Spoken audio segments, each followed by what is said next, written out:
Livro de Eclesiastes, se você tiver com a sua Bíblia.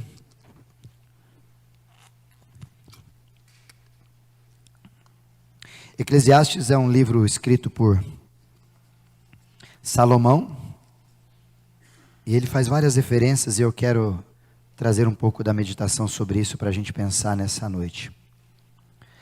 Eclesiastes capítulo 9, se você tiver com a Bíblia, pode deixar ainda caído, já a gente entra lá. Essa semana eu tive algumas ações pastorais que a gente não gosta muito, mas faz parte do nosso ofício fazer. Velório. No prazo aí de 15 dias, estivemos em 4 velórios. Alguns deles levando a palavra, confortando, consolando. E faz parte da nossa vida, né, pastoral, fazer velório, estar em velório, consolar os que choram. Faz parte da vida do cristão também estar em velório, para cumprir o que a Bíblia diz, chorar com os que choram. E nada mais gratificante ao nosso coração quando a gente perde alguém, e naquele momento de luto, de separação, de dor e tristeza, a gente olha para o lado e está cheio de gente que está com a gente num culto. Isso chama-se chorar com os que choram. Semana passada, que a gente pregou sobre a reforma protestante, retrasada melhor, sobre alguns feriados, e parece que o mês de novembro, outubro e novembro, não se cansa de ter feriado, né? Vou até fazer um projeto de lei para ver se no dia 9 de outubro se torne feriado. Meu aniversário. Já que é todo mundo que é feriado. Tivemos 31 de outubro, 12 de outubro, 31 festas e mais festas, como já falamos aqui. E tivemos esse último feriado, dia 2 de novembro, teremos dia 15 de novembro, teremos dia 20 de novembro. Né? Então, esse restinho de ano, acho que é melhor nem ir para casa mais, nem trabalhar, fica em casa. Né? Porque não vai tentar nada. Regime, então, deixa para o ano que vem. Treinar, então, que dera, né? Deixa para começar em fevereiro, depois do carnaval. Né? Porque janeiro já está em cima, para a programação ficar preocupada. Nesse prazo de tantos feriados, há um feriado muito importante, que a gente, como povo brasileiro, celebra, que é no dia 2 de novembro, chamado de Dia de Finados. Talvez para sua compreensão um pouquinho, essa tradição católica, ela faz sentido para a Igreja Católica, até porque a base para essa estrutura a respeito dos finados, ela aconteceu em 998 com Santo Odilon, e depois transitou com o Papa 4 séculos depois, e ela tem como base o segundo livro de Macabeus, exatamente no capítulo 14. Ou seja, um livro da qual nós não temos, um livro que é considerado apócrifo, mas faz parte da tradição judaica não católica, perdão. Mas há alguns elementos sobre o finados que eu gostaria de deixar para a gente pensar, que a gente se utiliza, como por exemplo flores. A gente visita, quem tem esse feriado como um costume, vai levar flores ao túmulo de alguém que faleceu. Uma forma de homenagear a pessoa, deixar o lugar bonito, enfim, algo que é lindo de se fazer. Outras ações que a gente faz também, ou é costume no finados, é levar algumas velas e colocá-las em volta, ou perto, ou em cima do túmulo, para iluminar. É válido, legal. Você sabe por quê? Tem ideia? A terceira e última ação comum na época do finados, que muito se faz, são orações por aqueles que já partiram. Essas 3 ações, elas dependem de uma estrutura bíblica. No nosso caso, a nossa Bíblia, que não contém o livro apócrifo, no caso segundo a Macabeus, nem a Bíblia do povo judeu, ou nem a Septuaginta, enfim, ela não tem esses detalhes e ela confronta um pouquinho isso.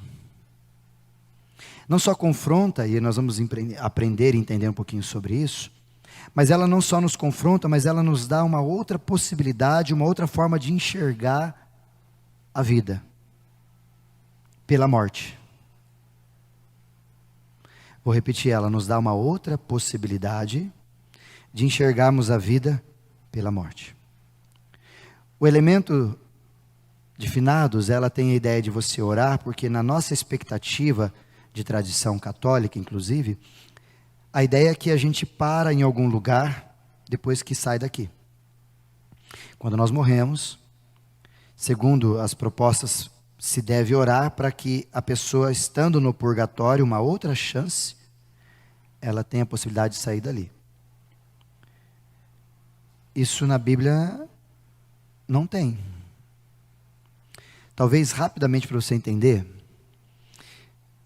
a gente fala, pastor, por que esses livros não têm e outros têm? Por que a gente não tem na nossa Bíblia alguns desses livros chamados apócrifos, que são livros deuterocanônicos, ou seja, não fazem parte da canonicidade, foram inseridos depois no concílio, ou no concílio de Contra-Reforma, em 1562.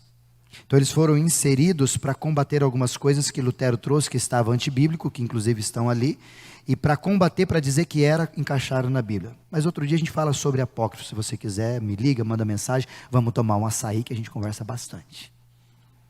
O fato é que, por que os apócrifos ou alguns outros livros não fazem parte dos livros da Bíblia? Porque um dos princípios, apenas quero mencionar, é a sua contradição com a Bíblia toda. Ou seja, não importa se o profeta Isaías diz que Jesus vai vir em 1207, mas toda a Bíblia diz que não é 1207, que não tem dia, esquece Isaías. Porque toda a Bíblia tem que ser harmônica, desde Gênesis a Apocalipse. Desde Gênesis a Apocalipse você tem falando de Jesus. Você não tem Deus se contradizendo e nem a palavra dizendo algo que não deveria ter dito. Ou no Antigo é uma coisa, no Novo não. Não existe isso na Bíblia, se você olhar e lê-la com paz. Por isso que os apócrifos, eles têm alguns elementos que contradizem o que a Bíblia diz. Por isso que a base para dia de finados está em 2 Macabeus e não em Mateus, Marcos, nem palavras de Jesus. Tanto que Jesus, no finalzinho do seu ministério, ele lança uma parábola dizendo sobre o jovem, o rico e o Lázaro. E ele fala sobre esse abismo que existe entre os dois lugares. E naquele lugar, ele deixa bem claro que não existe segunda chance, hipótese nenhuma. Morreu, morreu. Acabou. É isso que a Bíblia diz. Ah, pastor, mas eu não concordo. Não tem problema, fique em paz. Não vamos ter problema com isso, não. Eu só quero ler a Bíblia para você entender como é que funciona. E a expectativa que eu quero gerar no seu coração nessa noite é tentar, talvez, perceber que você tem tanatofobia. Talvez muitos de nós tenham isso. Tanatofobia. Tanatofobia é o medo de morrer. Tem medo de morrer? Misericórdia, pastor. Está amarrado. Falei isso no velório que eu fiz, dos 2 que eu fiz, 3 que eu fiz, um deles eu falei sobre isso, fiz essa pergunta. Você tem medo de morrer? Tranquilidade, fique em paz. O pastor não vai matar ninguém aqui não. Não sei que você queira. Faça uma oração forte. Manda Jesus dar um mansa-leão no seu coração. Já está aqui, já faz velório aqui. Pronto, resolve. Como que você lida com a morte? Mais do que ir ao cemitério, que muitas vezes é um exercício importante que a gente deva fazer. Eu faço isso muitas vezes aqui, já fui algumas, quando foi em velório, outros dias, às vezes eu vou dar uma olhada no cemitério, porque é importante olhar o lugar que eu logo chegarei. E perceber que todos nós um dia estaremos lá. Só que quando eu olho para a morte, para os túmulos, para o cemitério, logo eu lembro de vida e não de morte. É isso que eu quero que você saia daqui pensando. Olhar para situações como essa, e não só lembrar, não estou dizendo para você esquecer daqueles que foram, glória a Deus e honra a vida deles, mas como é que você reage ao sair do cemitério? Como é que você reage ao olhar para tudo isso? Ou como é que você reage quando alguém diz para você, e aí, seu dia está chegando, né? Ou talvez quando perguntam para você, Você sabe a sua senha? Porque a gente acha que a gente erra, mas Deus não erra no número, né?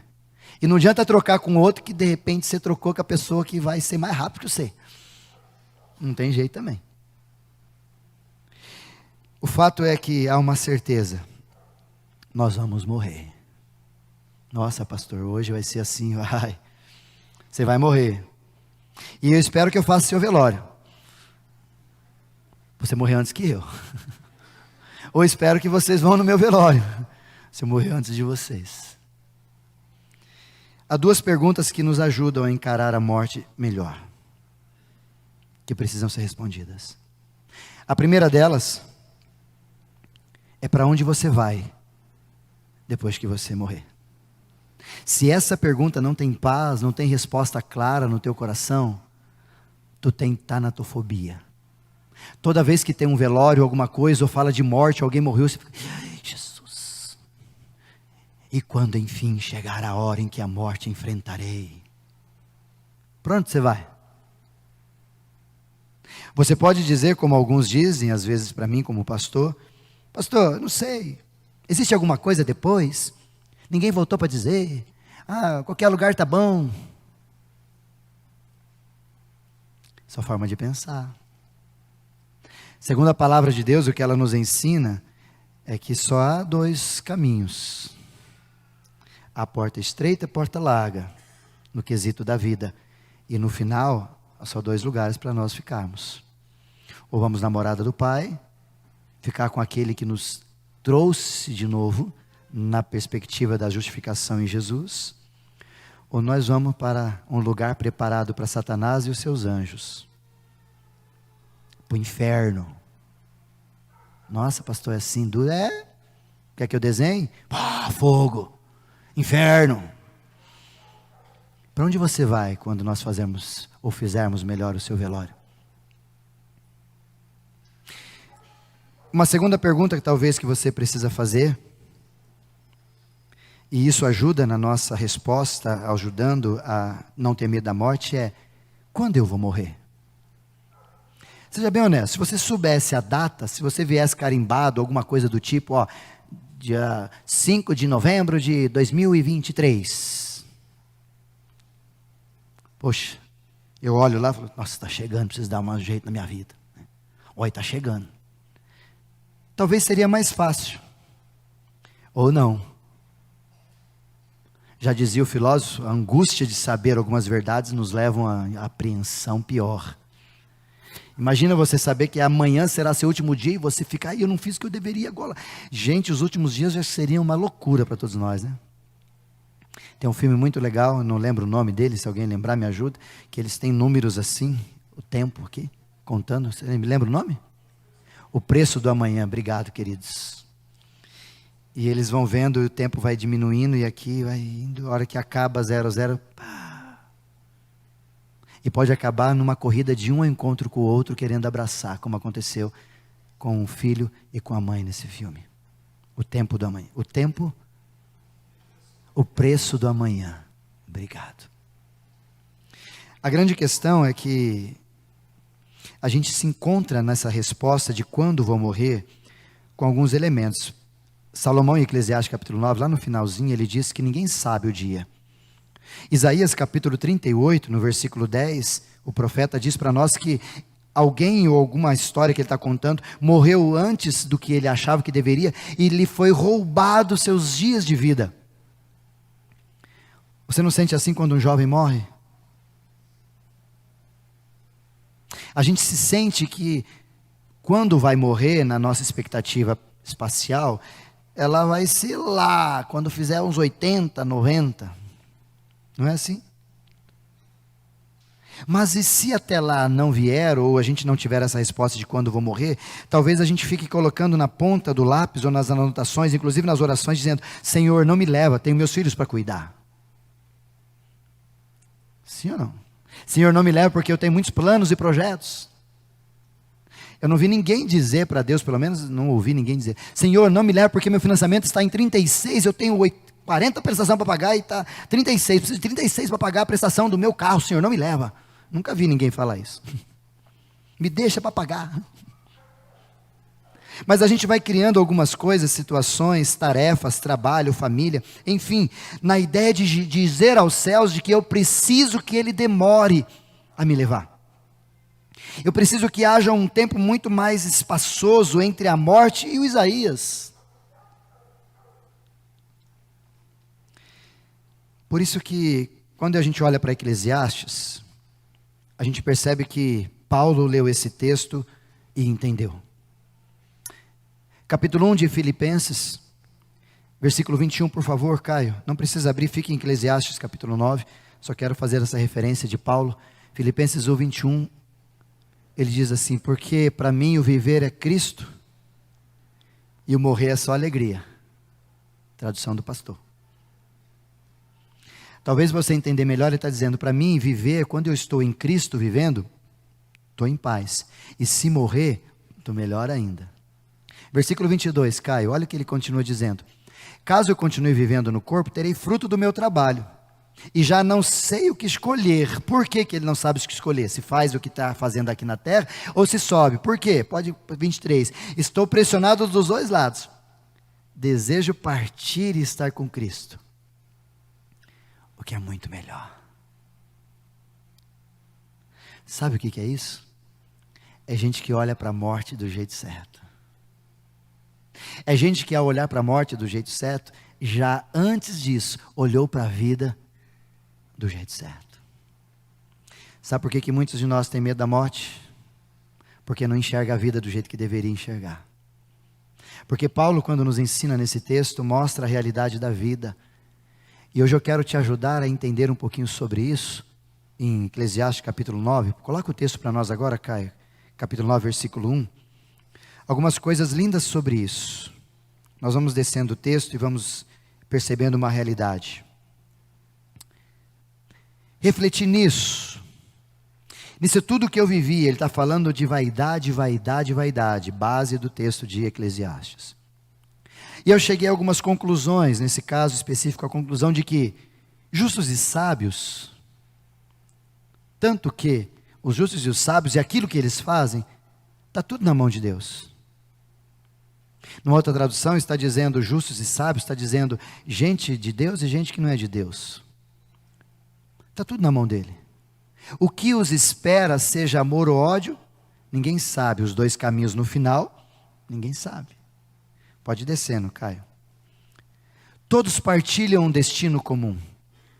O justo e o ímpio, o bom e o mal, o puro e o impuro. O que oferece sacrifício e o que não oferece. Ou seja, está todo mundo igual. Todos nós vamos morrer, como diz um tiririca.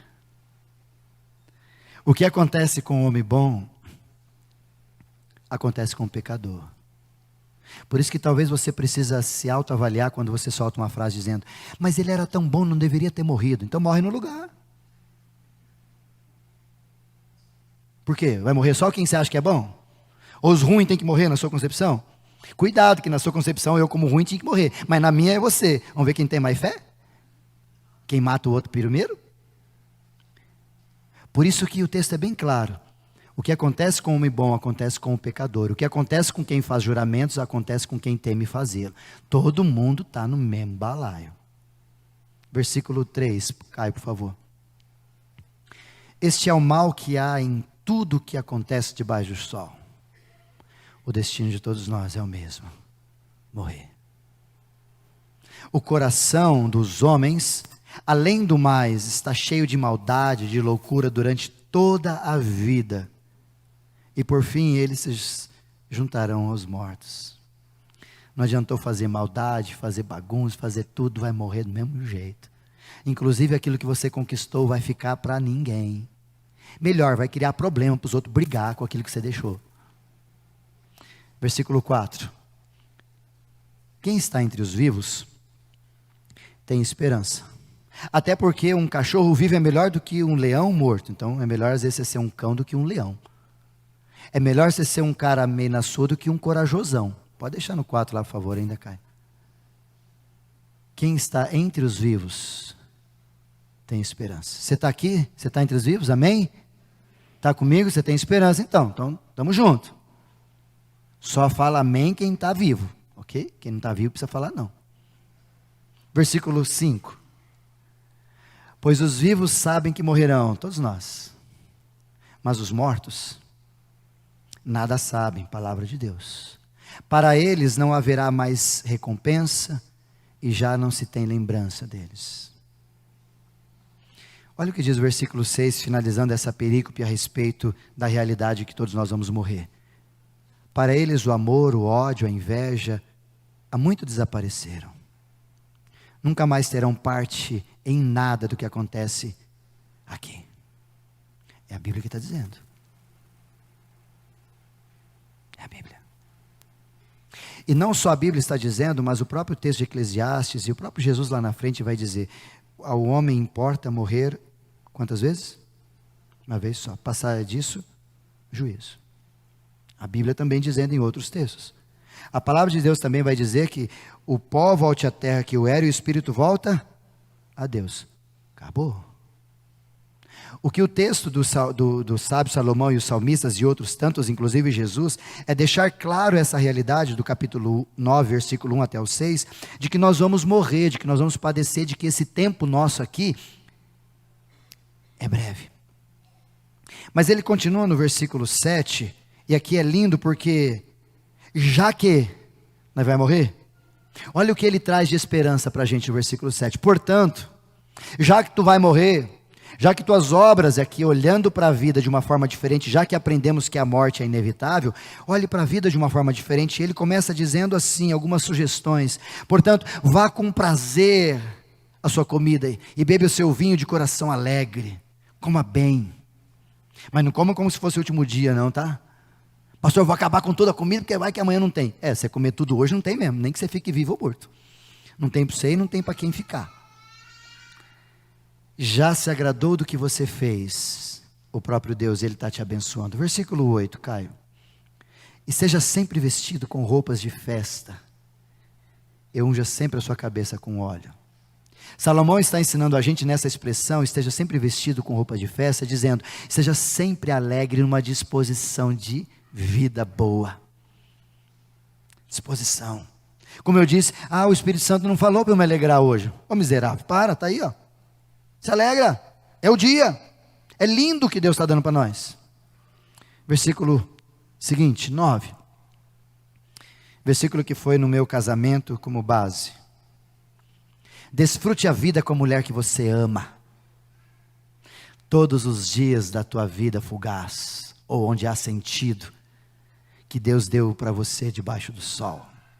Todos esses dias sem sentido, se você fizer sentido com a sua esposa, mulher, com seus filhos, enfim, o conceito é família, não é só mulher, é família, porque o conceito de Salomão era lidar com uma mulher, mas a proposta é familiar, pois essa é a recompensa da vida pelos seus árduos trabalhos debaixo do sol.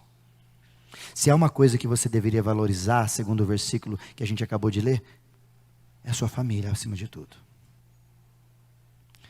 Porque não sei se você sabe, mas precisa de 6 pessoas para carregar teu caixão. E os funcionários às vezes não querem não. Se os seus familiares te amam e te amam, eu creio nisso, estarão vários lá fazendo assim. Porque você cuidou deles antes. Versículo seguinte, por favor, Caio. O que as suas mãos tiverem que fazer, ou que vier às tuas mãos para fazer, faça com toda a sua força. Talvez aqui seja a máxima nesse versículo 10 para a gente aprender. Viva com intensidade. Até porque ele volta a mencionar os versículos anteriores de 1 a 6, a realidade. Porque no lugar para onde você vai, não há atividade ou obras, não há planejamento, não há conhecimento e nem sabedoria. Para onde você vai não precisa de nada disso que a gente vive aqui, porque lá não precisa da vida da terra no Sheol, no lugar dos mortos. Por isso eu quero que você entenda essa máxima a partir de uns detalhes que ele vai colocando, e aqui nós vamos tirar lições importantes para a nossa vida. Primeira máxima que ele coloca: faça com toda a sua força. Aqui é um senso de unicidade muito grande a despeito do que você faz. Por exemplo, o que ele está sugerindo nessa primeira máxima de fazer, entender que você precisa viver com toda a intensidade o que você precisa viver, é porque o próprio Deus nos faz entender no livro de Salmo, capítulo 118, versículo 24, por favor, Caio, a seguinte expressão: este é o dia que o Senhor fez para nós. Salmo 118, 24. Regozijemo-nos e alegremo-nos nele. Deus te dá todo dia um presente chamado presente. E Ele deseja que eu e você nos utilizemos disso com toda a nossa força. Não só assim, mas toda a força tem a ideia de aproveitamento. Por exemplo, quando está relacionado a amar a Deus, livro de Marcos, capítulo 12, por favor, Caio, versículo 30, o texto também nos ajuda a dizer e a expressar isso que estamos falando: ame ao Senhor, seu Deus, de todo o seu coração, com toda a sua alma, com todo o seu entendimento e com toda a sua força. Se for mais ou menos, Deus não aceita. Relacionamento bom não se vive com um mais ou menos. Se um está mais ou menos, vai dar problema. Muito menos com Deus. Deus não é Deus de mais ou menos. Ou você é ou você não é. E ele exemplifica tudo isso sobre o amor a Deus, viver, amar, sobre adorar, sobre estar com Ele com toda a sua força. E essa intensidade, aqui talvez vai uma coisa para a gente pensar com tranquilidade, essa intensidade da qual ele está falando, esse tudo, não é você viver intensamente tudo, como uma vez eu falando com um garoto, ele falou: pastor, então viver com intensidade é pegar todas as menininhas que eu puder? Não, irmãozinho. Quando o sábio está dizendo viver com intensidade, com toda a sua força, com todo o seu entendimento, é para você ter consciência de que a vida passa rápido. E por ter consciência disso, você vai colocar toda a sua intensidade / energia naquilo que deveria, e não naquilo que você não deveria. É isso que ele está dizendo. Só para você entender rápido aqui, a gente passar para aquilo que é prático para mim e para você. Cortella tem uma frase linda, eu copio dele várias vezes já. A vida é breve, mas ela não precisa ser pequena. Contudo, o nosso grande problema não é tempo. Eu tenho 24 horas iguais a vocês. Sim ou não? O problema é a gestão da energia que eu desenvolvo no meu tempo. Por exemplo, se você chega em casa depois de energia gasta em todo o seu trabalho, que bom que você faz isso, mas chega em casa e não tem energia para lidar com seus filhos, gestão equivocada do teu tempo e da tua energia. Ah, pastor, mas tem que trabalhar. Eu acredito. Então viva trabalhando só, que nem um miserável. Faz filho, não. Se relaciona com ninguém, não. Porque ninguém merece sobra de energia de ninguém. Se você está fazendo isso, alguém um dia vai gritar no teu ouvido: eu não sou sobra para você chegar aqui e me dar o que sobra. Sabe por que isso? Porque todo relacionamento que é na medida da sobra, um dia vai afetar você. Quando alguém chegar para você e viver da mesma forma que você vive com os outros, dizendo: é só sobra, então não me serve.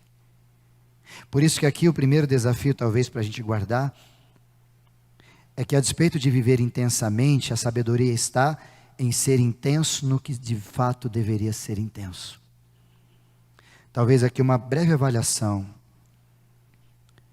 Na tua agenda de intensidade de tempo, tua família está dentro dela? Ocupando melhor espaço?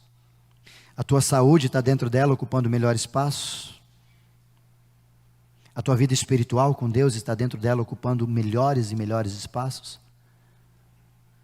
Ou você, como a gente falou esses dias num casamento, capítulo 8 de Eclesiastes, dizendo que o cara foi louco, trabalhou e voltava para casa, não tinha ninguém com quem dividir. Talvez se ele fosse no tempo de hoje, Salomão, ele dizia: volto para casa e a única coisa que eu sei dizer é só cachorro que te consegue receber em casa, é isso? Que vidinha, irmão. Você tem prazer em cão, em gato. Por que não você tem prazer em ter alguém perto da gente?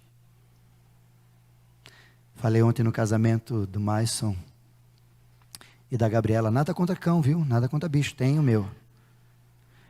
Provérbios diz para nós que o justo cuida bem dos seus animais. Mas ele continua sendo animal. Não é, gente? Esquece disso. Cuidado. Preguei no casamento ontem e a expectativa dessa mensagem era incomodar as pessoas ali a despeito da vida e de que viver a dois é muito melhor.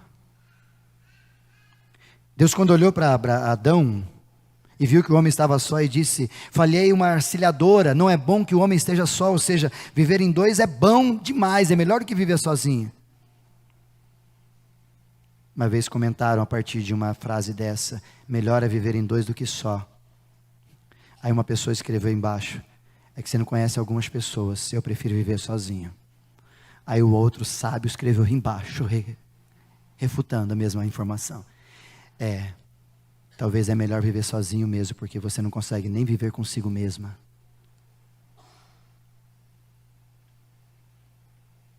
É melhor viver em dois. É melhor ter alguém para dividir. É melhor olhar para a vida e saber que você vai viver com essa pessoa o restante da minha vida. Duas perguntas que a vida faz para nós e a gente precisa ter muito cuidado em respondê-las. Primeiro, é para onde você vai quando dessa partir. E segundo, quem vai ficar do teu lado o tempo todo que aqui você viver. Essas duas questões precisam ser muito bem pensadas antes de você tomar a decisão. O texto continua dizendo, e aqui eu quero partir para as nossas ações práticas.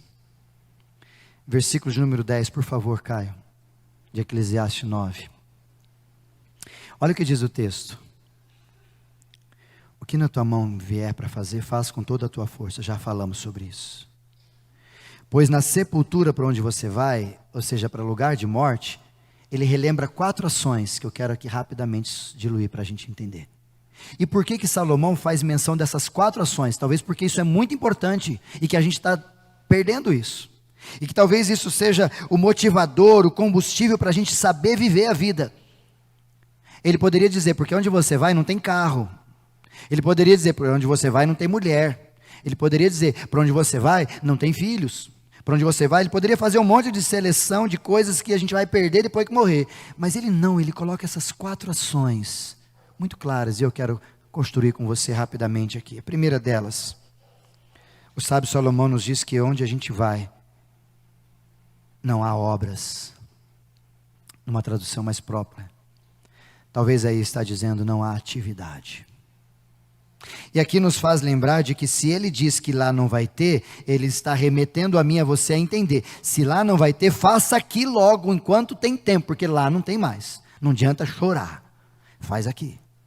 E a primeira sugestão que ele nos dá para a gente repensar e realinhar a nossa vida, a despeito de como estamos vivendo, é sobre as nossas atitudes. E quando ele diz atitude, a palavra no hebraico aqui não tem a ver apenas com obras, realizações, mas tem a ver, acima de tudo, com intencionalidade de agir e reagir na vida. Eu tenho encontrado muita gente, não sei se é o seu caso, mas muita gente que deixa para amanhã, vai deixando para amanhã tudo na vida. É o chamado procrastinador. Amanhã eu vejo, amanhã eu pago, amanhã eu começo, amanhã eu cuido, amanhã eu penso, amanhã eu tomo decisão. O que ele está dizendo é que amanhã, lá no Sheol, no lugar dos mortos, você não vai conseguir decidir mais, então decida hoje. Tome atitude, é o que ele está dizendo. Pare de procrastinar, pare de deixar para lá, pare de dar desculpa, como acontece numa música linda dos Titãs: devia ter amado mais, devia ter me preocupado mais, devia ter. Então dá tempo, porque aqui só tem vivos, amém?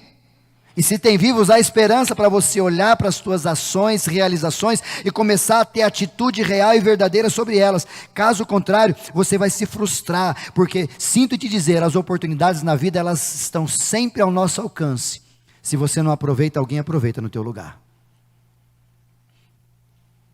Eu não posso, eu não tenho chance. Sabe discurso de quem é assim? Discurso de quem é vítima da vida. Está na hora de você sair da postura de vitimismo e falar: daqui, Senhor, o que o Senhor quer para mim? Bora lá. Protagonista. Fazer acontecer. Para de dar desculpa. Para de colocar nos outros porque você não faz. Para de dizer que o outro tem dinheiro, o outro não tem, o outro tem condição, não tem. Se eu tivesse dinheiro, você não tem porque você é ruim mesmo, meu irmão. Porque Deus sabe, se tiver dinheiro, você vai morrer cheio de dinheiro, talvez engasgado com tanto dinheiro. Por isso você não tem dinheiro. Atitude. Postura. Que hora que você vai começar a ter postura diante do teu casamento? Quando você perder o seu cônjuge? Ou quando os teus filhos disserem para você, não quero casar. Você deveria olhar quando seus filhos disserem isso. O que eu fiz com o meu casamento como espelho para os meus filhos? Que hora que você vai começar a olhar para a sua vida espiritual? Quando a vá começar a ir para o brejo e nem mais baliba. Quando teu emprego for embora. Quando seus amigos forem embora. Ou como diz o sábio Salomão em Eclesiastes capítulo 12, dizendo, a hora que os seus moedores se acalmarem, a hora que os seus olhos não enxergarem mais, como está acontecendo depois dos 40 para muitos de nós. Quando você vai começar a viver? Quando você vai começar a dar um passo de atitude real e verdadeira, atitude, obras, fazer algo? Pare de desculpa. Se você é um cara que não gosta de atitude, fique em paz, você está preparado para morrer, porque é onde você vai, não precisa disso. A segunda que ele coloca é planejamento. E essa palavra planejamento aqui é a mesma ideia que a gente tem de sonhos. Quem não gosta de planejar, né? Estava fazendo aula ontem à noite, madrugada aqui, hoje, ajustando a aula. E eu me recordo que no planejamento estratégico nosso, no final de 2023, nós queremos chegar no maior dos sonhos como igreja, é na média de 150 a 160 membros. Nós já fechamos 2022 com 202. Nem nos melhores sonhos nós imaginávamos estar com a igreja desse jeito. Mas nós fizemos planos. Até porque o livro de Provérbios, capítulo número 16, versículo 1, Caio, por favor, me ajuda ali. Ele nos orienta a fazer isso. Diz assim, ao homem pertence os planos, ou seja, o coração do homem deve fazer planos. Mas a resposta certa vem da língua, da boca do Senhor. O que o texto está dizendo é que eu e você precisamos sonhar, precisamos olhar, e a morte infelizmente começa quando eu e você deixamos de sonhar, quando nós olhamos para as circunstâncias da vida e falamos, não tem mais expectativa, não tem nada. Sonhe, meu irmão. Até porque quem vai projetar os sonhos, quem vai desenvolver os sonhos na sua vida, é o próprio Deus, quando perto dele você está. Não existe nenhum sonho, nem todo sonho pode se tornar realidade. Mas toda a realidade começou fruto de um sonho. O profeta Joel, no capítulo 2, exatamente no versículo 28, ele fala uma palavra que o Espírito Santo começa a produzir. Caio, coloca para mim Joel 2, 28. Olha o que diz o texto. E depois disso derramarei do meu Espírito sobre todos os povos.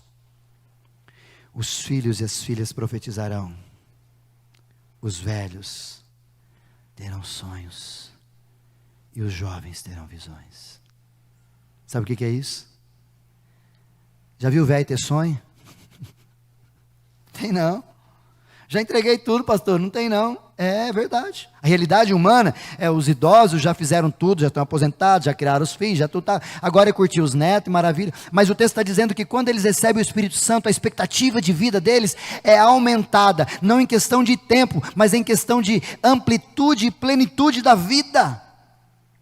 Por isso que os sonhos são tão importantes, e para onde nós vamos, no cemitério, onde os mortos estão, eu e você, não tem como fazer planos, projetos. Por isso hoje, senta, faz planos, pensa o que Deus quer, coloca tudo e ora e fala, Senhor, o que Tu queres? Se o Senhor quer isso ou aquilo, o que eu farei amanhã ou depois, está nas Tuas mãos, o que Tu queres para mim? De repente Deus quer te prosperar, mas por causa da tua ausência de planejamento, você não prospera. Então planeja. Deus quer restaurar teu casamento, mas com a ausência de sentar, conversar e planejar, não funciona. Por isso que a proposta do texto nessa segunda ideia, planejamento, sonhos de Deus. Pergunte para Ele, que sonhos o Senhor tem para nós? Como conselho, meus presbíteros que sabem disso, quando imaginávamos, sonhávamos essa igreja, é desse jeito que a gente lidava. Senhor, o que o Senhor tem para nós? Já contei e vou finalizar nesse ponto com essa história, com H, que quando nós fomos buscar vários lugares para a nossa igreja aqui, mais de 16 lugares para ser nossa casa, como aqui você está, e a gente não encontrava, os irmãos estavam fazendo curso com a gente online, lembram-se disso? E nesse curso a gente contava e eu sugeri uma palavra diferente para a gente orar. Era o que estava carcomendo o meu coração no meu quarto secreto. E eu perguntava para Deus: Senhor, o Senhor deu tanto sonho para a gente como igreja. Será que eu viajei na maionese, Jesus? Tanto sonho, a gente alcançar tantos lugares, um lugar diferente, um lugar onde a gente teria uma galera legal, um som legal, um lugar gostoso. Mas o que aconteceu? Aonde vai ser isso? Porque onde a gente quase fechou, não deu certo. O outro não dava certo, o outro não deu certo. Vários lugares. E a palavra que a gente orava é: Senhor, mostra-nos o que o Senhor já enxergou e nós não estamos enxergando. Porque eu não acreditava que se Deus me deu tantos sonhos assim, me fez perceber esses sonhos, estender e contagiar o conselho com esses sonhos, nós ia nadar e morrer na praia. Não ia não. Foi então que quando nós oramos assim: mostra-nos o que a gente não está enxergando, mas o que o Senhor já viu. No dia 8 de outubro, digo isso sempre para você guardar essa data.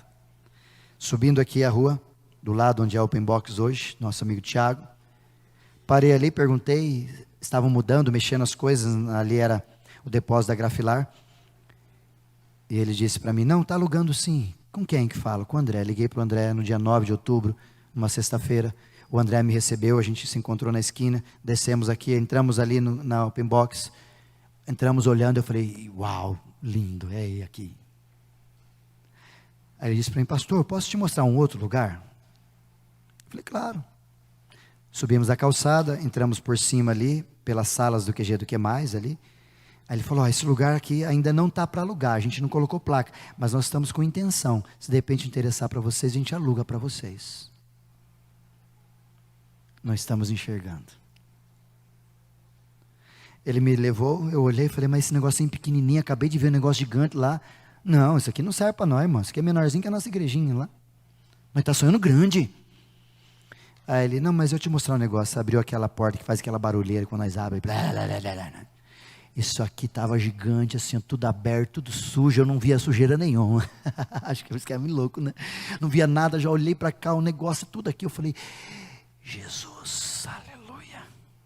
Era isso que o Senhor estava enxergando e a gente ainda não.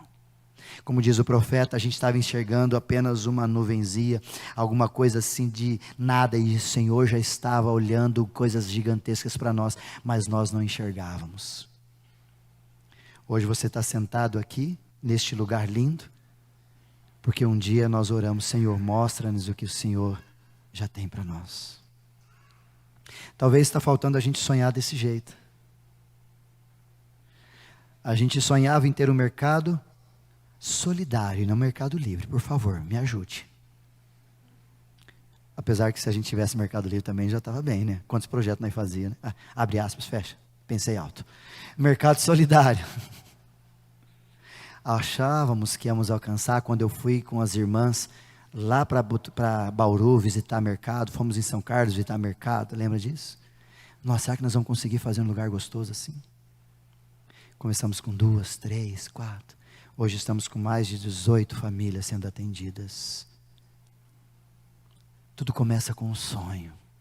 Tudo começa em você olhar para a vida e falar: eu não vou me entregar. Sabe por quê? A morte não começa quando o coração para de bater. A morte começa quando você para de sonhar.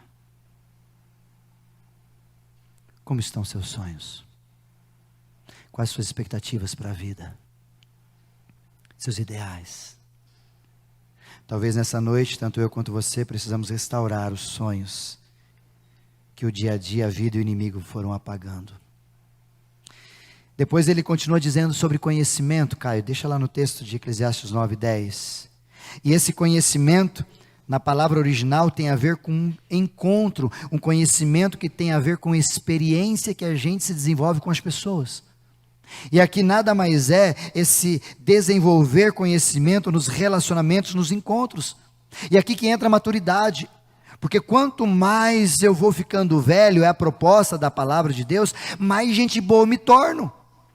Vocês sabem disso, a gente já falou várias vezes aqui sobre o apóstolo Pedro, vamos ainda falar mais depois dele em outros momentos, mas o apóstolo Pedro, quando você olha ele no começo, um cara estranho, chato, Paulo e um monte deles. Depois você vê as cartas dos caras, os caras quanto mais velho, mais legal é. Por quê? Porque a maturidade, porque o conhecimento, as relações, aquilo que ele está vivendo, vai moldando, mudando e maturando a gente para a gente se desenvolver melhor. Porque aonde a gente vai, no lugar dos mortos, você não precisa mais ter conhecimentos e relação, não tem mais nada, é aqui que a gente precisa desenvolver isso. Ninguém é ilha, ninguém se desenvolve na solidão. E aqui vai um desafio importante, cuidado que a tecnologia está trazendo, em vez de evolução, trazendo também involução para nós. Estamos ficando nas redes sociais e não conseguimos olhar, nem estar, nem abraçar, nem cheirar ninguém. Falava dia desses com as pessoas, como o pastor tem a mania de ficar falando, abraça o seu irmão, eu não gosto disso. Aí eu brinquei com o irmãozinho, que às vezes a gente tem algumas palavras prontas já, né? Aí ela falou, eu não gosto de fazer isso. Eu falei, que bom que você não gosta, porque abraçar você é ruim demais. Pelo menos a gente evita. Estou dizendo que é seu caso, tá? Fique em paz. Vem cá, Vitor. Isso, vem cá, não sei mesmo. Você chega para alguém assim, e aí, lindão? Como é que faz, meu rei? E aí, irmão? Então, às vezes o irmãozinho vai dar um abraço. Ô, irmão, não. Tu não quer conhecimento, não quer relacionamento, é assim. Fique em paz que no lugar para onde você vai, você fica sozinho no lugar, sozinho, fechadinho, em cima, embaixo, atrás, do lado. Você vai ter isso, você está se preparando para isso. Mas o lugar que nós estamos aqui debaixo do sol, onde os vivos estão e há esperança, a gente precisa aprender a lidar com gente. Até porque a gente não é gente boa. Eu sou ruim, você também é ruim, nós erramos. Então a gente precisa com maturidade crescer para desenvolver-se pessoas melhores, parecidas com Jesus. Aí as pessoas querem ficar perto da gente. Por último, não menos importante, ele fala sobre sabedoria. Sabedoria talvez aqui seja o final de todas as ideias. Dizendo, aqui em vida você precisa ter atitude, você precisa ter planejamento, sonhos, você precisa adquirir conhecimentos, mas a despeito de tudo isso que você tem, você precisa fazer isso fazer sentido na tua vida. Isso é sabedoria. É colocar tudo que você sabe da palavra de Deus no teu comportamento, no teu dia a dia. É tudo que você sabe das filosofias, de qualquer coisa que são boas ideias, etc. Mas se não faz sentido e não muda teu comportamento, não transforma a sua vida, não é sabedoria, é ignorância. Você só é um cara inteligente, mas chato. Você só é um cara inteligente demais, conhece de tudo, mas não conhece de vida transformada. Por isso que a sugestão dele aqui, a respeito desse ser sábio no tempo presente, é talvez uma autoanálise a despeito de quem nós somos. Olhar para a nossa realidade e talvez perceber, poxa, eu estou vindo domingo após domingo na igreja, eu estou aqui, eu estou ouvindo a palavra, como hoje de manhã a gente ouviu alguns testemunhos pela manhã nas classes Novos Membros, pessoas dizendo, Deus está transformando a minha vida dia após dia, é isso que a gente quer viver. Agora se você está vindo aqui, ouve a palavra, volta para casa, como a gente falou no início, e continua fazendo as mesmas coisas, tu está perdendo tempo, irmão. Vai para um bar, lá não tem pastor chato. Vai na Netflix, lá não tem pastor chato que nem eu. Lá ninguém vai te dizer o que você precisa, vão dizer o que você gosta. E a despeito do que você gosta, talvez é o que faz fazer você se afundar e ir para um lugar onde a sabedoria não é mais necessária. E aqui é tão importante essa palavra, sabedoria, que o próprio Jesus, nas suas expressões, apóstolo Paulo e tantos outros, vão dizer para nós, se te falta, peça. Ou seja, não está conseguindo saber o que faz, como é que faz, levanta a mão para o céu e fala, Senhor, me derrama sabedoria, porque eu não consigo ser sábio para lidar com o meu casamento, com o meu trabalho, com o meu vizinho, com o meu esposo. Eu não consigo, me ajuda. Deus nos dá várias liberdades e pedidos de oração. Mas especificidade, Ele diz, se lhe falta sabedoria, peça a Deus, que Ele dá abundantemente. Por isso talvez aqui, eu e você precisamos fazer uma autoanálise sobre como nós estamos vivendo a nossa vida em terra. Por isso, alguns conceitos que eu queria que você guardasse. A morte é certa. É verdade, disse isso várias vezes para você ficar pensando. Mas se eu dizer uma outra verdade, a vida que você está vivendo também é certa. Para que olhar para a morte do jeito que você deveria olhar para a vida? Talvez foque, canalize, coloque a tua energia mais na vida do que na morte. As pessoas que estão perto de você vão agradecer. Porque elas não vão estar vivendo com um morto-vivo ou um vivo-morto. Contudo, viva o hoje, que é um presente de Deus. Todo dia Deus te dá um presente. E tem muita gente que gostaria de receber esse presente que você ganha todo dia, mas não pode mais. Tem muita gente que gostaria de estar aqui, mas não pode, e você pode. Aproveite. Tem muita gente que gostaria de estar no seu trabalho, no teu lugar, ganhando o que você ganha, mas não pode. Aproveita. Viva com intensidade. Tem muita gente que gostaria de estar, desculpa te dizer aqui, irmão, casado com a tua mulher. Ou casado com o teu marido. Mas Deus te deu o privilégio de ser você, então aproveita. Fica firme. Foca. Tenha consciência da brevidade da vida. Aprenda a viver em paz. Para morrer tranquilo. Ouvir, refletir e agir, e a gente encerra a nossa mensagem desta noite. Não morra antes da morte chegar. Aproveite a vida. Tenha certeza que alguns gostariam de estar no teu lugar.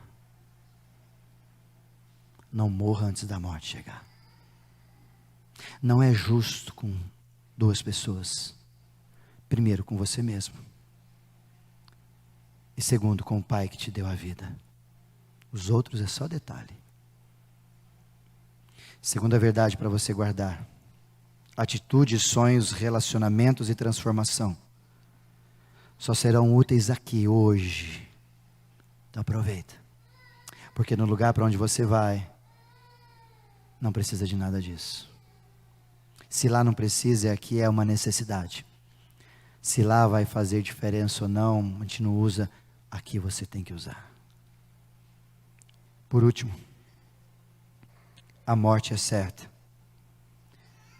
mas a vida também é certa. Mas Jesus, em João capítulo 10, fechar com esse texto, Caio. João capítulo 10, versículo 10, nos fala sobre a vida que Ele quer nos dar. O ladrão vem senão para roubar, matar e destruir. Mas eu vim, dizendo Jesus, para que você tenha vida.